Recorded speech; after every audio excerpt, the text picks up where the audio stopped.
So for this method, you're just going to use a ranged tank setup with Ruby Bolt's E. I think you can still do this with melee. It'd probably be a bit harder with mage, but I definitely think it's doable with melee. You just have to adjust things a bit. But for this one, I'm using ranged.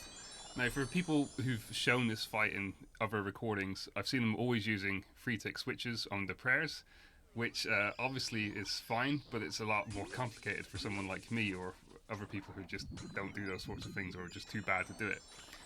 In this method, you simply just freeze Rex and then he can't chase you. Now, we're using our tank gear, so we can easily tank the ranger's damage. So we just camp pre-mage, so we won't take any mage damage.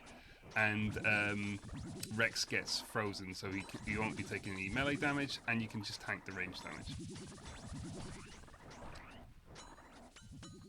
Now, Barrage is preferred because you can auto-cast it with the Ancient Staff, but I think you can still do it with Entangle. I haven't tried it.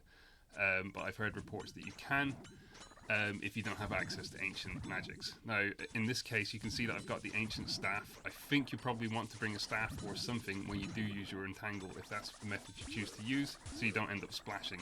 I don't know if it's the case that you never splash on Rex. I'm a Leagues only player, so my game knowledge isn't the best. But I'm guessing if you're below a certain mage accuracy, you always splash, and I think that might apply here.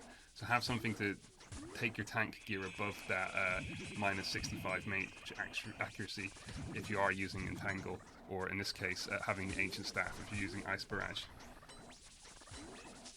There are a lot of old-fashioned features that I love about old-school RuneScape, but prayer switching is not one of them. It's something I refuse to learn, especially as a Leagues-only player, because it's just not fun gameplay to me.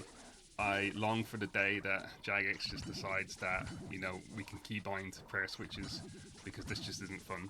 For example, me playing in resizable mode is a massive disadvantage when it comes to prayer switches, because I've got this massive area where I've got to move from my prayers to then clicking on the screen, where it's more of an advantage if I play in fixed mode.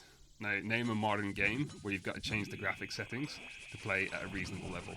So I think this method is great for someone like me who refuses to learn prayer switches or just too bad at them, one or the other, and it makes it really easy to cheese the fight. Now, I say cheese the fight in the video title, but in reality I think they've designed it this way because they want people to be able to do this content, and this is a lot more manageable way. If they didn't want people doing it this way, they would have made Rex immune to freezes. Anyway, I hope this helps a few people, and you don't need to do the free tick prayer switches. You don't need to play like Wooks. There are other ways of doing it.